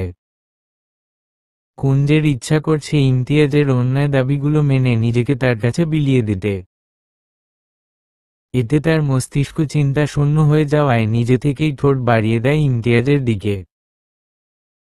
কিন্তু ইমতিয়াজের ঠোঁট তাকে স্পর্শ করতেই কুঞ্জের মনে পড়ে যায় সে বিবাহিত, পরপুরুষের স্পর্শ তার জন্য হারাম। একটু শক্তি প্রয়োগ করে নিজেকে ইমতিয়াজের থেকে ছাড়িয়ে নিয়ে কুঞ্জ উঠে দাঁড়ায়। কিন্তু ইমতিয়াজ কি ছাড়তে চায়? আবারও শক্ত করে তাকে জড়িয়ে ধরে কুঞ্জের গলায় একটা শক্তপোক্ত চুমু বসিয়ে দেয়। স্যার ছাড়ুন, আমি বিবাহিত। আপনি আমায় এভাবে স্পর্শ করতে পারেন না, সেই অধিকার আপনার নেই। কথাটা শুনতেই ইমতিয়াজের রাগ মাথাচাড়া দিয়ে উঠে। চোখ দুটোতে ছেয়ে আছে অন্ধকার, ঘাড়ের রগগুলো রাগে ফুলে উঠে। বিয়ে করার ভূত ঢুকেছিল মাথায়, তাই না? তা না হলে ওই তন্ময়কে কেন বিয়ে করেছিলি তুই? আমার জন্য কি একটুও অপেক্ষা করা গেল না? নাকি চাহিদা বেড়েছিল তোর শরীরের? আজকে তোর সব চাহিদা আমি মেটাবো। আমাকে ইগনোর করা, আমি সব শোধ তুলব। কুঞ্জ উঠতে নিলে ইমতিয়াজ তাকে বিছানার সাথে চেপে ধরে। রুমের জানালা দিয়ে অনর্গল ঠান্ডা বাতাস প্রবেশ করছে, যেন তা তাদের দুজনকার অনুভূতিগুলোকে আরো বাড়িয়ে তুলছে। এই অনুভূতিগুলোকে প্রাধান্য দিলে যে কোনো অঘটন ঘটা সম্ভব। কুঞ্জ ভয় ভয় চেয়ে আছে ইমতিয়াজের পানে। মাত্র 1 ইঞ্চির পার্থক্য, সেটাও হারিয়ে গেলে বড় ধরনের পাপ ঘটবে। ইমতিয়াজ নিজের ওপর কন্ট্রোল হারিয়ে ফেলেছে, আবেগ তাকে জেঁকে ধরেছে। কুঞ্জ হঠাৎ করেই শরীরের সমস্ত শক্তি দিয়ে এক ধাক্কায় ইমতিয়াজকে নিজের ওপর থেকে খানিক সরিয়ে ফেলে। এই সুযোগটাকে কাজে লাগিয়ে সে ইমতিয়াজের গণ্ডি পেরোতে সক্ষম হয়। তারপর এক দৌড়ে বের হয়ে যায় সেই রুম থেকে। এদিকে ইমতিয়াজ কুঞ্জের যাওয়ার পানে স্থির চোখে তাকিয়ে থাকে। অনুশোচনার উপলব্ধি তাকে গ্রাস করেছে কিনা সেটা বলা দায়। একটু পর সে নিজে থেকে একটা বালিশ টেনে শুয়ে পড়ে। কুঞ্জ দৌড়ে নিজের রুমে ঢুকে দরজা বন্ধ করে দেয়। তারপর মেঝেতে বসে ভাবতে থাকে কিছুক্ষণ আগে তার সাথে ঘটা ঘটনাগুলো, সেগুলো দুঃস্বপ্নের মতো তার জীবনে হানা দিয়েছে। কুঞ্জের মধ্যে ভালো খারাপ উভয় অনুভূতি কাজ করছে। জীবনের প্রথম কারো ভালোবাসার ডাক সে পেয়েছে, এটি প্রতিটি মেয়ের জন্য স্পেশাল। কিন্তু আজ যদি সে তন্ময়ের সাথে বিবাহবন্ধনে আবদ্ধ না থাকত, তবে কি ইমতিয়াজের এই অন্যায় ডাকে সাড়া দিত? নিজেকে বারবার প্রশ্ন করে উত্তর পায় না সে। হাঁটু জড়িয়ে ধরে এসব ভাবতে ভাবতেই কুঞ্জের চোখে একসময় আক্রমণ করে একরাশ ঘুম। এভাবেই কুঞ্জের জীবনে এক অনিশ্চয়তা ভরা রাতের সমাপ্তি ঘটে। পরের দিন সকাল। সকালের সূর্য কুঞ্জের ঘরময় আলো ছড়ালেও কুঞ্জকে ঠিক নাগাল পায়নি, তাই আজকে কুঞ্জের ঘুম ভাঙতে দেরি হয়ে যায়। ঘুম ভাঙার পর নিজেকে মেঝেতে আবিষ্কার করলে গতকাল রাতের স্মৃতিগুলো এক এক করে মনে পড়তে থাকে তার। এতে কুঞ্জের গাল লজ্জায় লাল হয়ে ওঠে। ফ্রেশ হওয়ার সময় আয়নায় নিজের প্রতিচ্ছবির দিকে কিছু তাকিয়ে থাকে কুঞ্জ। আজ নিজের চেহারায় অন্যরকম এক লাস্যময়তা লক্ষ্য করেছে সে। এসবই কি ইমতিয়াজের স্পর্শের ফল? হঠাৎ কুঞ্জের নজরে পড়ে তার ঘাড়ের কিছুটা জায়গার চামড়া লাল হয়ে আছে। কারণ খুঁজতে গিয়ে তার মনে পড়ে কাল রাতে ইমতিয়াজের জোরালো এক চুম্বনের কথা। পরপুরুষের ভালোবাসার ডাকে যখন সাড়া দিয়েছি, তবে তার চিহ্ন বহন করতে দোষের কি আছে? কিছু চিহ্ন থেকে যাওয়া উচিত, সেটা এক বিশেষ মুহূর্তের সাক্ষ্য বহন করে। যাবতীয় কাজ শেষে কুঞ্জ ভয়ে ভয়ে নিচু নেমে আসে। এই মুহূর্তে ইমতিয়াজের সাথে মুখোমুখি হওয়াটা ভীষণই অস্বস্তিকর।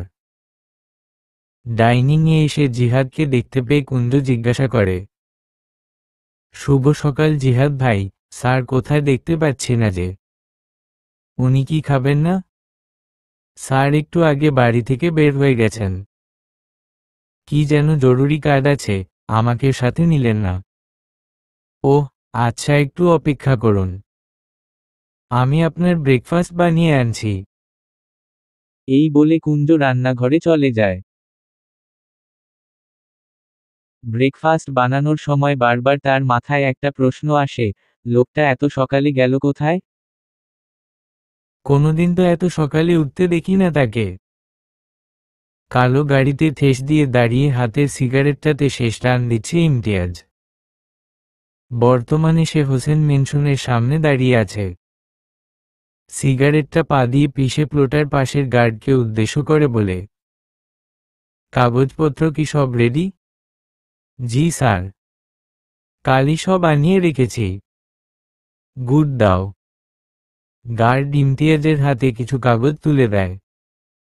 ভালো করে কাগজগুলোকে পর্যবেক্ষণ করে সে হাঁটা দেয় হোসেন মেনশনের উদ্দেশ্যে। নানা দিকে লোক লাগিয়েও কুঞ্জের কোনো খোঁজ পায় না তন্ময়। এতে সে ভিতর ভিতর ভেঙে পড়ে। এতে ভালোবাসা কতটুকু আছে বলা মুশকিল, কিন্তু অনুশোচনা আছে প্রচুর পরিমাণে। এই অনুশোচনার ভিড়ে তন্ময় হারিয়েছে চেহারার জৌলুস, হারিয়েছে উচ্ছলতা। কেমন এক উদাসতা তাকে ছেয়ে থাকে দিনভর। রাহেলা কতবার তাকে বুঝিয়েছে কুঞ্জের চিন্তা মাথা থেকে বের করে দিতে, কিন্তু তন্ময় সেটা পারেনি। 2 বছর আগে কুঞ্জকে এখানে রেখে না গিয়ে নিজের সাথে নিয়ে যাওয়ার আফসোস তার শ্বাসে শ্বাসে বিদ্যমান। ইমতিয়াজ বাড়ির ড্রয়িং রুমে দাঁড়িয়ে আছে। এখনো কেউ ড্রয়িং রুমে না আসায় তাকে দেখতে পায়নি। এবার সে উঁচু গলায় তন্ময়কে ডাকতে থাকে। তন্ময়, নিচে আয়, তোর সাথে কিছু হিসাব পূরণের জন্য এসেছি। তন্ময় তখন নিজের বিছানায় শুয়েছিল। হঠাৎই কানে এক পরিচিত কণ্ঠ এলে সে ধরফরিয়ে উঠে বসে। তারপর আপন মনে বলতে থাকে, এটা ইমতিয়াজের গলা না? মনে উদয় হওয়া কথাটার সত্যতা যাচাই করতে তন্ময় নিচে নামে, সেই সাথে নামে বাড়ির বাকি লোকগুলো। তন্ময়কে নিচে নামতে দেখে ইমতিয়াজের মুখে বাঁকা হাসি ফুটে ওঠে। কি রে তন্ময়, দেশে এসে তো বন্ধুকে ভুলে গেলি, কি খবর?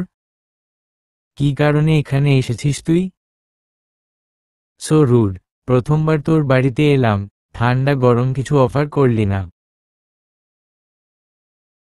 কি জন্য এসেছিস সোজাসুজি বল ইমতিয়াজ। হেয়ালি আমার পছন্দ নয়। এই কাগজগুলোকে সাইন করে দে। কিসের কাগজ এগুলো? তোর আর কুঞ্জের ডিভোর্স পেপার। তুই কুঞ্জকে চিনিস কি করে? তার মানে কুঞ্জ তোর কাছে আছে? ইমতিয়াজ, সত্যি করে বল কুঞ্জ কোথায়? আর কি উদ্দেশ্যে তুই ওকে বন্দি করে রেখেছিস? ইমতিয়াজ প্রত্যুত্তরে কেবল এক হাসি দেয়, কিছু বলার প্রয়োজন বোধ করে না। ডিভোর্স পেপারটা তন্ময়ের দিকে ঠেলে দিয়ে আয়েশ ভঙ্গিমায় সোফায় বসে পড়ে। দেখেছিস বাবা, আমি বলেছিলাম না ওই দুশ্চরিত্রা মেয়ে ঠিকই একটা নাইট জুটিয়ে ফেলেছে। আর এদিকে তুই ওর চিন্তায় নাওয়া খাওয়া শিকায় তুলেছিস। এত বড় সুযোগ আর কখনো আসবে না ইমতিয়াজ, সাইনটা করে দে। তারপর আমি তোর জন্য এক পরীর মতো মেয়েকে। মা, তুমি চুপ করবে? জীবন তো একটাই, তাই বিয়েও একটাই। কুঞ্জের প্রতি আমি অনেক অন্যায় করেছি, সেটা অন্তত শুধরাতে দাও। বিয়ে করে তাকে স্ত্রীর মর্যাদা না দিয়ে আমি বিদেশে চলে গেলাম। এই 2 বছরে একটা বারের জন্য আমি তার খোঁজ খবর নিইনি, বেঁচে আছে নাকি মারা গেছে সে নিয়েও আমার কোনো চিন্তা ছিল না। আর তুমিই বা কেমন মা যে ছেলেকে খারাপ কাজে উৎসাহ দিচ্ছ? ছি, মেয়ে হয়ে আরেকটা মেয়ের প্রতি এই অবিচার করতে বাধল না তোমার? ছেলের কথায় রাহেলা চুপ হয়ে যায়। যদিও রাগে তার শরীর জ্বলছে, তবুও মুখ টিপে দিয়ে দাঁড়িয়ে আছে। অন্যায় করেছিস, বুঝতে পেরেছিস, এখন সেটার প্রায়শ্চিত্ত কর। কুঞ্জকে মুক্ত কর ডিভোর্স দিয়ে। কখনো না, আমি কুঞ্জকে কখনোই ডিভোর্স দিব না। আর তুই একটা আউটসাইডার হয়ে আমার ফ্যামিলির ব্যাপারে নাক গলাচ্ছিস কেন ইমতিয়াজ? কি উদ্দেশ্য তোর? কুঞ্জের সাথে তোর সম্পর্কই নাকি? আত্মার সম্পর্ক, ভালোবাসার সম্পর্ক। আমাদের মিলনের পথে তুই কাটা হয়ে দাঁড়িয়ে আছিস, তাই এবার তোকে সমূলে উপড়ে ফেলতে হবে। কুঞ্জ আমাকে ছাড়া আর কাউকে ভালোবাসতে পারে না। ও শুধু আমাকে ভালোবাসে, তুই মিথ্যা বলছিস। হয়তো একসময় বাসত, এখন সেটাই ইমতিয়াজের অধিকারে চলে এসেছে। কি জানিস তন্ময়, ভালোবাসা তেজস্ক্রিয়তার মতো, কখনোই শেষ হয় না। কিন্তু যত্নের অভাবে সময়ের সাথে সাথে ক্ষয় হয়, মরিচা পড়ে যায়। তোর প্রতি কুঞ্জের ভালোবাসার পরিণতি ঠিক একই, তোকে হয়তো ও এখনো ভালোবাসে। কিন্তু ওর মনে তার চেয়ে তোর প্রতি ঘৃণার পরিমাণ অনেক বেশি। আর নিজেকে নিষ্ঠুর বানাস না, মেয়েটাকে মুক্তি দিয়ে এই লোক দেখানো বিয়ের বন্ধন থেকে। ইমতিয়াজের কথায় তন্ময়ের চোখ মুখ জ্বলে ওঠে। টিপিক্যাল বাঙালি স্বামীদের মতো করে বলে, মরে গেলেও আমি এই ডিভোর্স পেপারে সাইন করব না। আর হ্যাঁ, যত তাড়াতাড়ি সম্ভব আমি তোর কাছ থেকে আমার কুঞ্জকে নিয়ে আসব। মনে রাখিস, এটা ইমতিয়াজ, ইটস মাই চ্যালেঞ্জ। এই বলে তন্ময় গটগট করে উপরে উঠে যায়। ইমতিয়াজ বাঁকা হাসি দিয়ে বলে, ইমতিয়াজের সাথে আজ পর্যন্ত যারা বাজি ধরতে এসেছে সবকটা গো হারান হেরেছে। আর তুই তো এক চুনোপুটি। ইমতিয়াজ কাগজগুলো নিয়ে চলে যেতে নিলে রাহেলা তাকে ডাক দেয়। বাবা, এই কাগজগুলো আমাকে দাও। আমি তন্ময়কে দিয়ে সাইন করিয়ে দেব।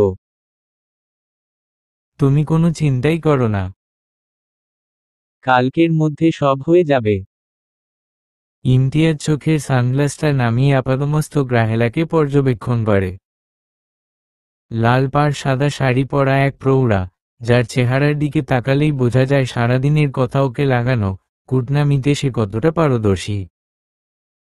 আপনি যদি দায়িত্ব নেন তবে তো আমার কোনো আপত্তি নেই।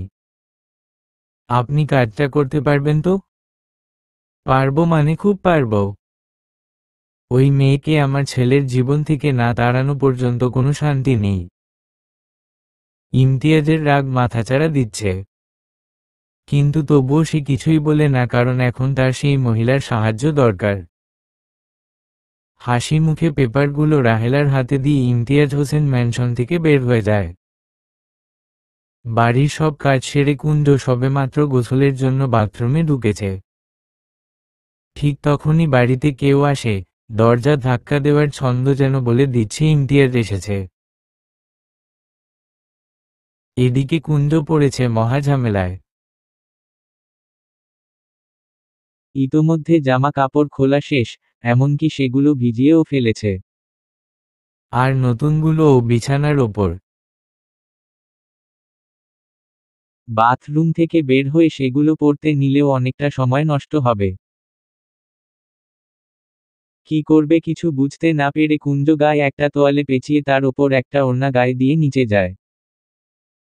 বাড়িতে কেউ নেই, তার কোনো সমস্যাই হয় না। দরজা খুলতে দেরি হওয়ায় ইমতিয়াজের মাথায় আগুন জ্বলছে। প্রায় 20 মিনিট ধরে সে দাঁড়িয়ে আছে।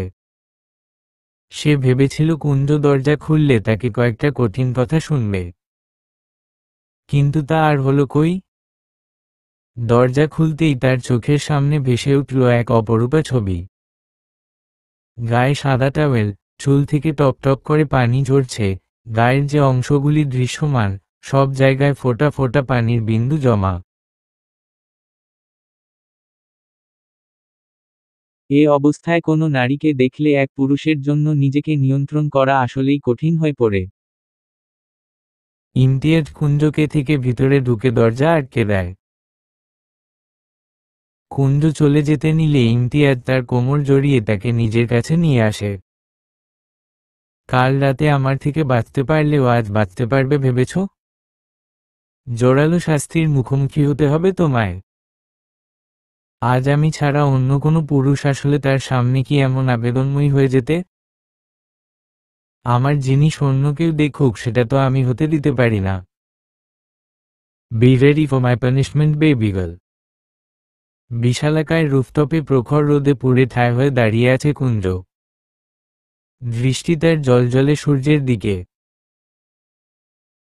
সময় তখন প্রায় 12টার কাছাকাছি। মাঝ আকাশে সূর্য তার তেজ ভালোই প্রকাশ করছে। এতটা তেজ কুঞ্জের চোখ সহ্য করতে না পারায় বারবার চোখ নামিয়ে ফেলছে। আর প্রতিবারই একটু দূর থেকে ইমতিয়াজের কঠোর গলার একটা আওয়াজ সে শুনতে পারছে। যতবার চোখ বুঝবে ততবার প্রথম থেকে টাইম কাউন্ট হবে। সো এখন ভেবে দেখো একবারে টাস্ক পূরণ করবে নাকি 5 মিনিটের কাজ 2 ঘন্টা লাগবে। আমার তাড়া নেই। চোখ জ্বলে যাচ্ছে কুঞ্জের। সেই কখন থেকে নিষ্ঠুর লোকটা তাকে রোদের মাঝখানে দাঁড়া করিয়ে রেখেছে, অথচ নিজে বসে আছে ছায়ায়। এ বড়ই অন্যায়। কুঞ্জের শ্বাস ভারী হয়ে ওঠে। কান্নারত কণ্ঠে একবার গলা ঝেড়ে বলে, স্যার গো, আর পারছি না, মাফ করে দিন। আর কখনো টাওয়েল পরে আপনার সামনে যাব না, সত্যি বলছি। ইমতিয়াজ রেগে বসা থেকে উঠে কুঞ্জের কাছে যায়। কুঞ্জ তখনও ফুফিয়ে চলেছে। এই মেয়ে কি বললে? জোরালো ধমকে কুঞ্জ কেঁপে উঠে। তাও মুহূর্তের মাঝে নিজেকে সংযত করে বলে, আর কখনো আপনার সামনে টাওয়েল পরে যাব না। ভুল হয়েছে আমার, আর কখনো হবে না। চুপ মেয়ে, তোমাকে কি জন্য শাস্তি দিচ্ছি সেটাও কি এই মোটা মাথায় ঢুকেনি? ইমতিয়াজ আস্তে করে মুখ নামিয়ে কুঞ্জের কানের কাছে যায়।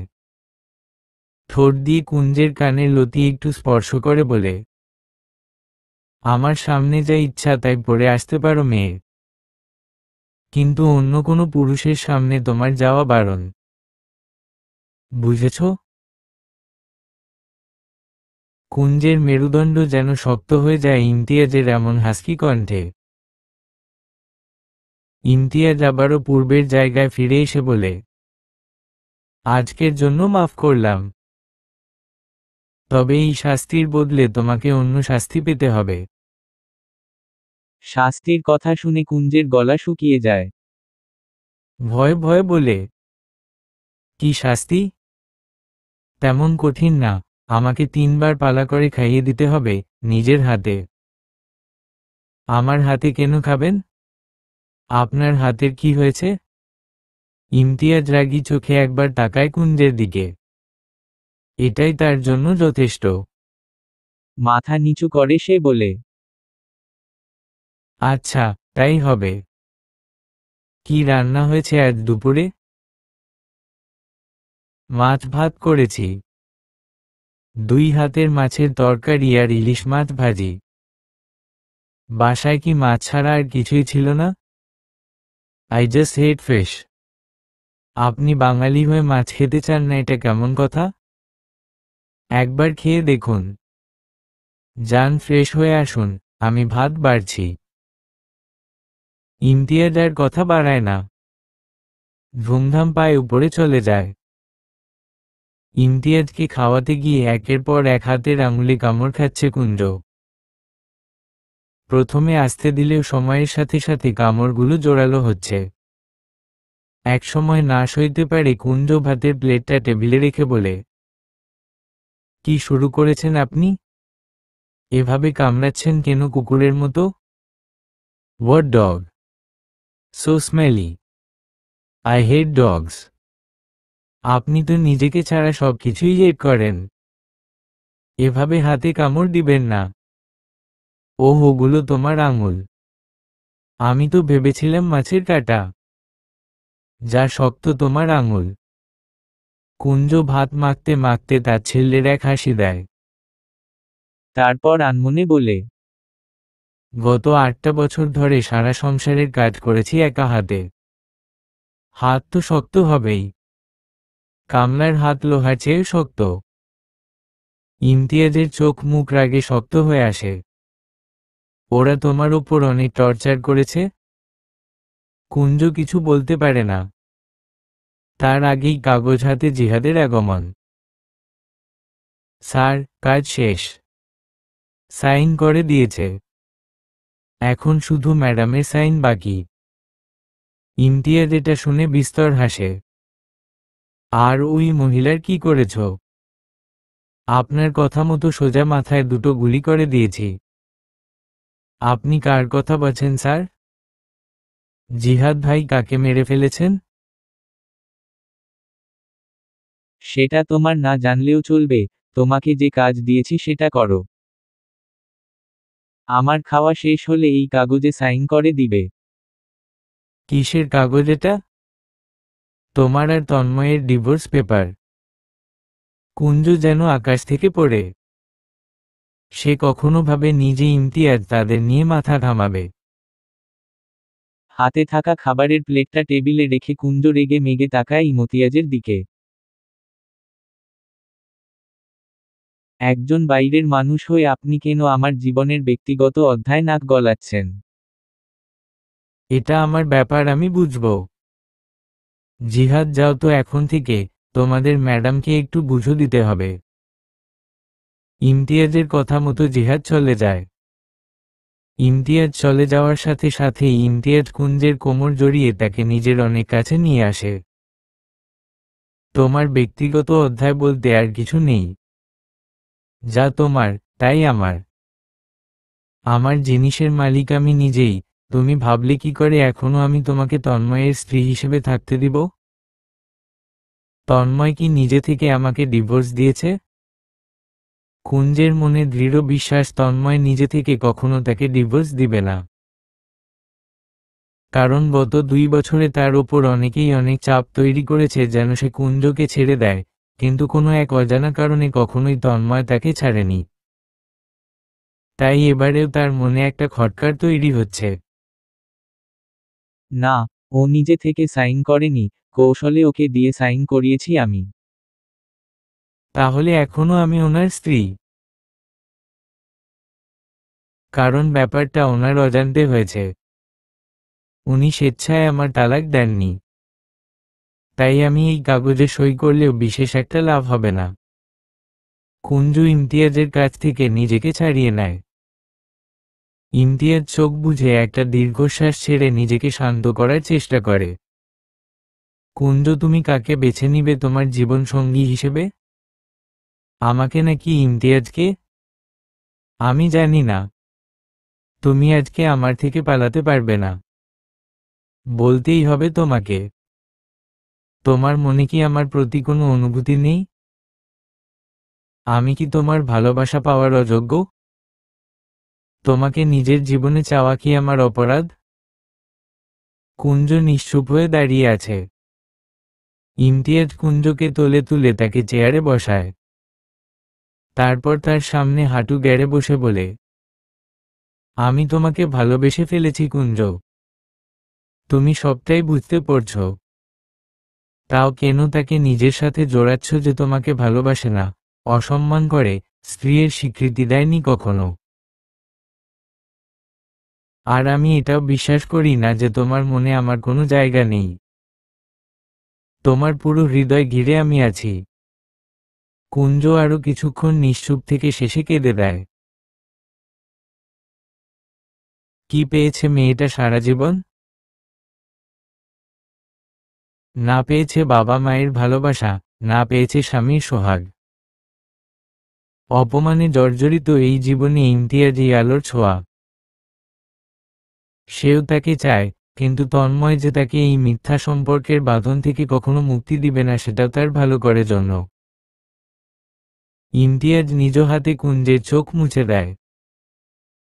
আমি আপনাকে চাই ইমতিয়াজ। এতটুকুই উচ্চারণ করতে পারে কুঞ্জ। তারপরই সে জ্ঞান হারায় ইমতিয়াজের বাহুডোরে। তোর সাহস কি করে হয় ইমতিয়াজ, আমার বিবাহিতা স্ত্রীকে কাজী অফিসে এনে জোর করে বিয়ে করছিস? ভুলে যাস না ও আমার স্ত্রী। কুঞ্জের দিকে তাকিয়ে, কুঞ্জ চল এখন থেকে।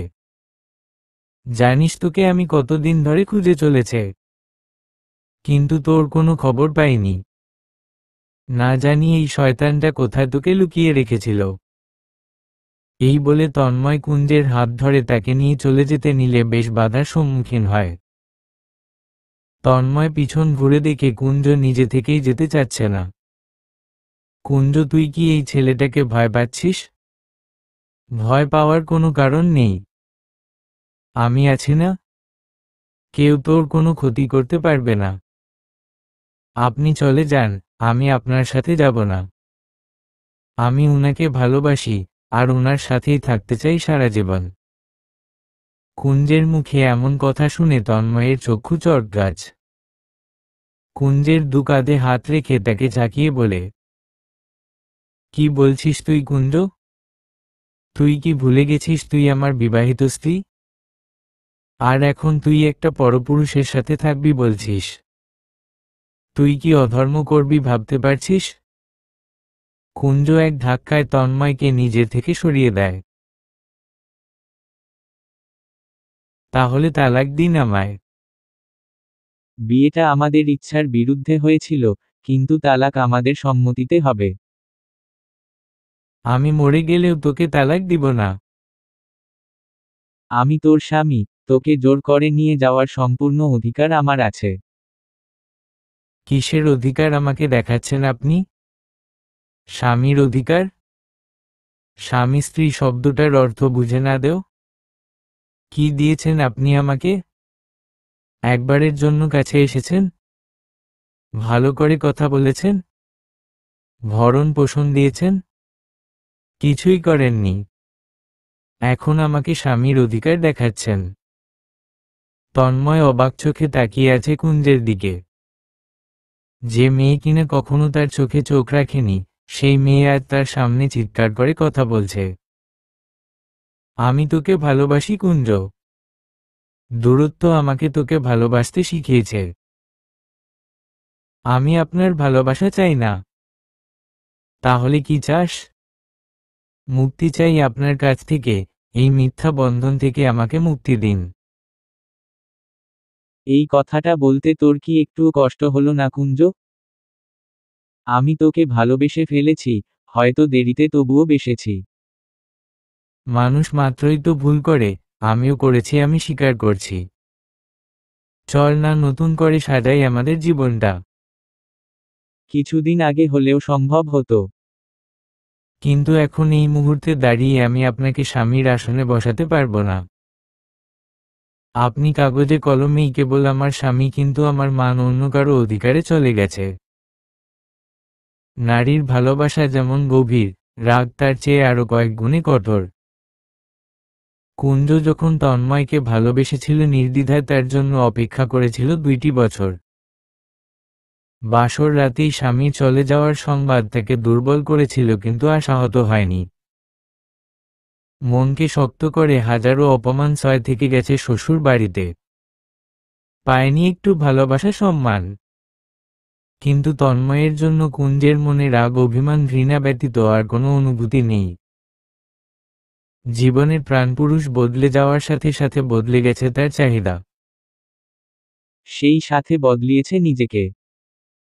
তন্ময়ের আকুতি মিনতি এখন আর কুঞ্জের মনেকে নাড়া দেয় না। তন্ময় ইমতিয়াজের কাছে যায়। ইমতিয়াজ এতক্ষণ দেওয়ালে পিঠ ঘেঁষে দাঁড়িয়েছিল। স্বামী স্ত্রীর কথোপকথনে না ঢুকে নিস্তব্ধ ভূমিকা পালন করেছে সে।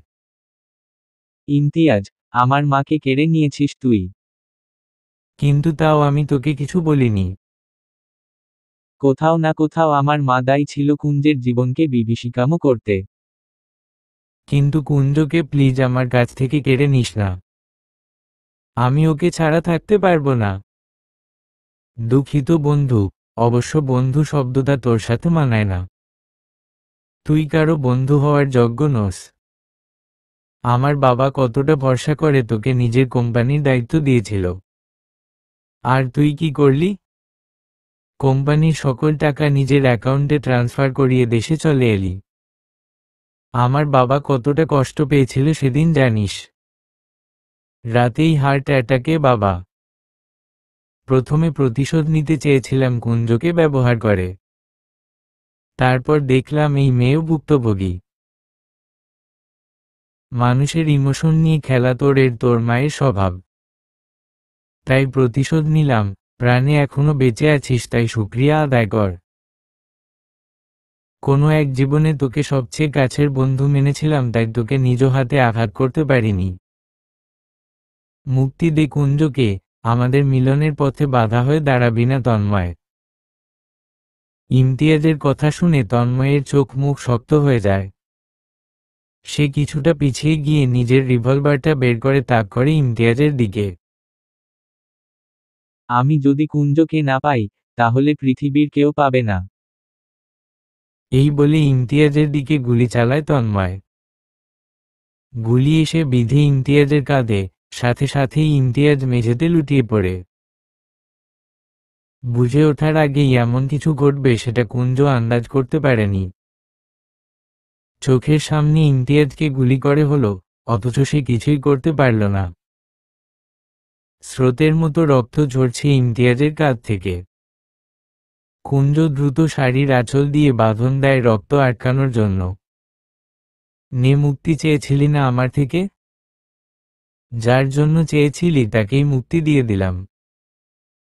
এখন সংসার কর মৃত মানুষের সাথে। এই বলে তন্ময় কুঞ্জের দিকে হাত বাড়াবে ঠিক তখনই পেছনে থেকে জিহাদ গুলি করে তন্ময়ের প্রাণ নেয়। জিহাদ এবার দ্রুত ইমতিয়াজের কাছে গিয়ে তার পালস চেক করে। ম্যাম, ভয় পাবেন না। স্যারের পালস চলছে, তবে রেট কমে যাচ্ছে।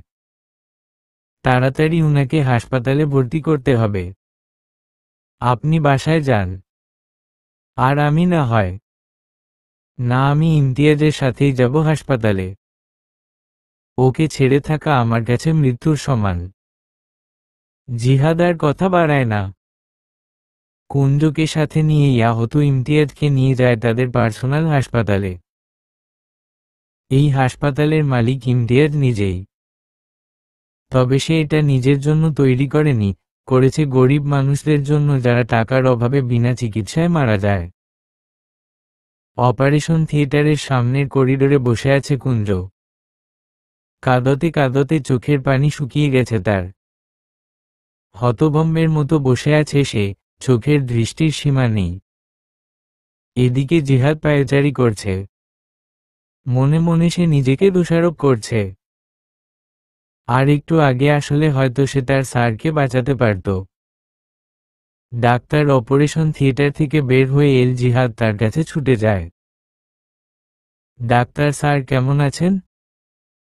He is out of danger. But এখনো জ্ঞান ফিরেনি। আর কখন ফিরবে বলতে পারছি না। কোমায় চলে যাওয়ার আশঙ্কা আছে। ম্যাম, স্যারের জ্ঞান ফিরেছে। স্যার বারবার আপনার নাম নিচ্ছে। আমরা সবাই মিলে ওনাকে শান্ত করতে পারছি না। আপনি তাড়াতাড়ি হাসপাতালে আসুন। জিহাদের কথাগুলো কর্ণগোচর হলে কুঞ্জ কান্নায় ভেঙে পড়ে। এই 6টা মাস ও সে কেঁদেছে, জায়নামাজে পড়ে কত নির্ঘুম রাত কাটিয়েছে সেটা একমাত্র কুঞ্জই জানে। তবে আজকের কান্নায় ভিন্নতা আছে, প্রিয়তমকে আবারও আগের মতো দেখতে পাওয়ার আনন্দ অশ্রুরূপে তার গাল বেয়ে পড়ছে। খবরটা পাওয়া মাত্রই কুঞ্জ সিজদায় লুটিয়ে পড়ে। আল্লাহকে হাজারবার ধন্যবাদ জানিয়ে সে তড়িঘড়ি করে তৈরি হতে থাকে। আলমারি খুলে কুঞ্জ একটা নীল শাড়ি বের করে। এটা ইমতিয়াজ এনেছিল তার জন্য। কানে ঝুমকা, হাতে কাচের চুড়ি, আর ঠোঁটে হালকা লিপস্টিক, এতেই কুঞ্জকে অপরূপ লাগছে। বলা যায়, আজ ইমতিয়াজ তার থেকে চোখ সরাতে পারবে না। আমাকে ছাড় জিহাদ, আমি কুঞ্জের কাছে যাব। ওকে ওই তন্ময় নিশ্চয়ই আটকে রেখেছে। আমাকে ছাড়, কুঞ্জকে আমাকে বাঁচাতে হবে। স্যার, প্লিজ আপনি শান্তি হন। ম্যাম ঠিক আছেন, উনি বাসায় আছেন। আর তন্ময় মারা গেছে আর 6 মাস আগে। না, আমি বিশ্বাস করি না তোমার কথা, তুমি আমাকে বোকা বানাচ্ছ। আমার মন বলছে আমার কুঞ্জ বিপদে আছে। স্যার, ম্যাম এক্ষুনি এসে পড়বে। আমি একটু চুপ করে বসুন। না, ছাড়ো আমাকে। ইমতিয়াজের চিল্লাচিল্লি শুনে কেবিনে ডাক্তার আর নার্স ছুটে আসে। একটা নার্স ঘুমের ইঞ্জেকশন ইমতিয়াজকে পুশ করতে নিলে ইমতিয়াজ নার্সটার গলা চেপে ধরে। একদম কাছে আসবি না মাতারি। আমাকে অজ্ঞান করে আমার কাছ থেকে কুঞ্জকে কেড়ে নিতে চাস তোরা? আমি সব বুঝি। আমাকে ভালোয় ভালোয় যেতে দে, না হলে এই হাসপাতালে একটাকেও আস্ত রাখবো না। নার্স আর ডাক্তাররা ভয়ে জ্বরসর। জিহাদ তাদের ইশারা করে কেবিন থেকে চলে যেতে বলে। ইমতিয়াজ হাতের থেকে কেনলা খুলে বিছানা থেকে নামতেই যাবে, ঠিক ওই সময় তার চলে এক অপরূপ নারী ধরা দেয়। তার সারা গা থেকে নীল আভা ছড়িয়ে পড়ছে চারিদিকে। মেয়েটা কাছে আসলে ইমতিয়াজ তাকে চিনতে ভুল করে না, এ তো তার কুঞ্জ। ইমতিয়াজ দ্রুত কুঞ্জকে ঝাপটে ধরে, এতটাই শক্ত করে ধরে যে তার কাছ থেকে কুঞ্জকে ছড়ানো অসম্ভব। কুঞ্জ ইমতিয়াজের মাথায় হাত রেখে তাকে শান্ত করার চেষ্টা করে। শান্ত হন। এই তো আমি, আপনার কুঞ্জ। তোমাকে কেউ আমার কাছ থেকে কেড়ে নিতে পারবে না। তুমি শুধুই আমার। আচ্ছা আচ্ছা, আমি শুধুই আপনার। এবার চুপ করে বসুন বিছানায়। কুঞ্জ এর কথা শুনে ইমতিয়াজ ধীরে ধীরে মাথা তুলে চায় তার দিকে। নরম গোপালী ঠোঁটজোড়া তাকে এতটাই আকর্ষণ করে যে কোনো দিক না চেয়ে ইমতিয়াজ কুঞ্জের ঠোঁটে ঠোঁট মিলিয়ে গভীর চুম্বনে ডুবে যায়। জিহাদ তো লজ্জায় শেষ। নিজের অবশিষ্ট সম্মান বাঁচাতে সে তাড়াতাড়ি রুম থেকে বের হয়ে যায়। এটা কি হলো? রোমান্সের টিউটোরিয়াল হলো? আসল পর্ব তো আজ রাতে দেখতে পারবে। এই বলে সাথে সাথেই ইমতিয়াজ কুঞ্জকে কোলে তুলে নেয়। এ কি? নামা নামায়, আমি পড়ে যাব। উহু, পড়বে না। কোথায় নিয়ে যাচ্ছেন আমায়? অসমাপ্ত কাজ সম্পন্ন করতে? মানে? প্রথমে বিয়ে সারব, তারপর বাসর, তারপর কতগুলো লিলিফুড ডাউনলোড দিব। কতগুলো? আনুমানিক 10টা। এতগুলো? না ইমতিয়াজ প্লিজ, আমি মারা যাব। চুপ চুপ, প্রণয় বেলায় মৃত্যুর কথা বলতে নেই। Be ready for tonight. I want to be gentle today. সমাপ্ত।